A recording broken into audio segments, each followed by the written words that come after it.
الله علیه و سلم میفرمایند الناس معادن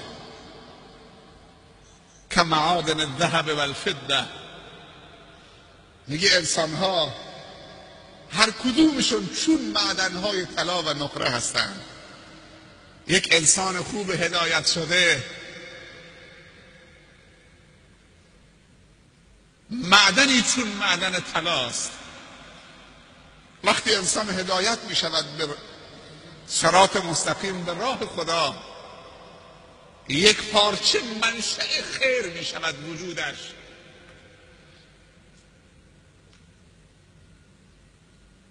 و از هر حرکتش یک خیر می روید، از دستش، از چشمش، از کلامش، از پاش، از قدمش، از قلمش، از درمش، از نگاهش، از نوازشش، از فکر و اندیشش، از نیتش، از تلاشش. یا علی چقدر صحابه رو تشویق میکرد، چقدر اونها رو دوست داشت، چقدر مواظبشون بود، احساس مسئولیت میکرد. انسانی که هدایت میشود نمیتوند هدایت برای خودش تنها بخواهد. سیستم هدایت کامل این که وقتی هدایت شدی از تاریکی باید میآید. حتی در برادرت اینطوری نیست که تو هدایت میشی بعد میگی مردم به جهنم، بذار همه تاریک باشن.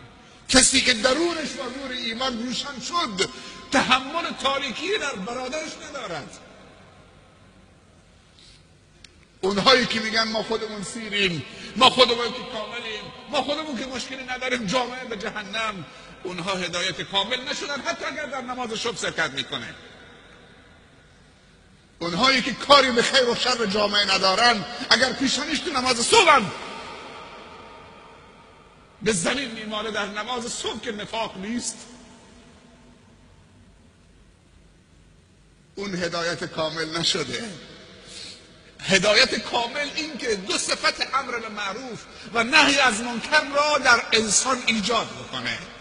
هر کسی بعد از هدایت شدنش در خودش حس خیرخواهی و حس بیداری برای امت اسلامی احساس کرد و این دو صفت درش تحقق پیدا کرد، امر به معروف و نهی از منکر، برای جامعه حرکت کرد، اون بداند که هدایت کامل شده. الناس معادن کمعادن الذهب والفضه. آدم خیلی دردش میگیره. مثال بزنم، دشمنان اسلام و کفار برای بچه های مسلمان برنامه دارن، اما مسلمان برای بچه های مسلمان خودش برنامه نداره. چقدر دردآوره که کفار برای پر کردن اوقات فراغت بچه های ما و منحرف کردن بچه های ما هم هزینه مالی میکنن، هم وقت میذارن، هم دنیا رو همه بسیج کردن که برای بچه مسلمان برنامه داشته باشن که منحرفش بکنن. اما ما خودمون با اون همه امکاناتمون برنامه برای بچه های مسلمانمون نداریم.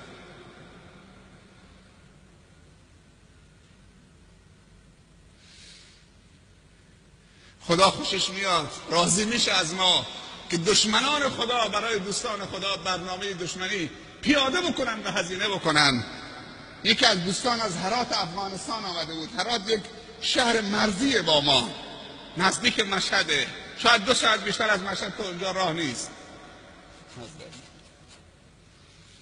میگفت که در هرات فقط، نه در کل افغانستان، در هرات بعد از این که آمریکا وارد هرات شد، وارد افغانستان شد و هرات هم تسلیم شد، بیش از 130 مؤسسه فقط صلیبی مسیحی اونجا دارن کار میکنن، برای بچه های مسلمان برنامه دارن، برای زن مسلمان برنامه دارن، برای تاجر مسلمان برنامه دارن، برای فقیر مسلمان برنامه دارن، برای پدر و مادر بچه مسلمان برنامه دارن، برای دخترها و جواناشون برنامه دارن. 130 مؤسسه صلیبی ریختن تو هرات که دینشون و عقیدهشون و فکرشون و اخلاقشون رو منحرف بکنن. در قالب نمیدونم صلیب سرخ و در قالب مؤسسات حقوق بشر و در قالب بیمارستان ها و پرستارها و در قالب کلیسا نمیان. مسلمان میدونه که اگر کلیسا آوردن تو این مسیحیه، میاد دارو میده، دکتر میاره، دوا میده، گونه آرد و برنج توزیع میکنه، الحلیب تحت الصلیب، شیر میده، قوطی شیر به بچه ها میده، اسباب بازی به بچه ها میده. یک قدم به عقب به خاطر 2 قدم به جلو. در هرات بیش نیست 130 مؤسسه صلیبی. مسلمان ها کجا؟ چقدر پول پشت این قضیه است. به گونی دارن دلار توزیع میکنن، هزینه میکنن و به ما میگن که در 2 ماه تابستان 5000 تومان کمک مکتب خانه بکن، یک کولر برای بچه‌هات بخرید. حالا حقوق ملا بماند، حقوق اون طلبه مسکینی که میخواد بچه‌های ما را آموزش بدهد بماند، ولی برای کلاس کامپیوتر و کلاس زبان و کلاس نقاشی حاضرین 10,000 تومان 20,000 تومان هم چه پرداخت بکنیم. برای کلاس دین و اخلاق میرسیم، ملاها دیگه دارن برای کلاس قرآن هم پول میگیرن. بچه هاتون رو نفرستید. چقدر ما وارونه فکر میکنیم. اگر کسی به شما بگه 2 ماه تیر و مرداد بچه تو رو مؤمن میکنم، عالم میکنم، قرآن خوان میکنم، سیرت پیامبر بهش درس میدم، آداب اسلامی یادش میدم، نظافت و بهداشت یادش میدم، اول تیر بیار آخر مرداد تحویل بگیر، 200,000 تومان خرجشه. حاضرت بدید بچه مؤمن بار بیاد، روز قیامت دست بابای گناهکارش میگیره.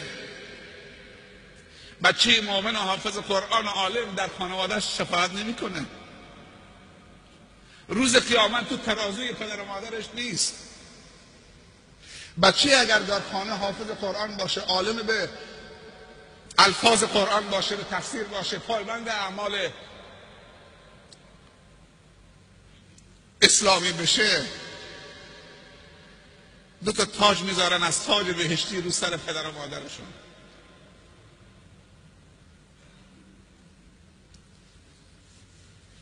کسی 200,000 تومان در 2 ماه از ما بگیره، بچه ما رو مؤمن و قرآن خوان و عالم و پاک و خوب تحویلمان بده.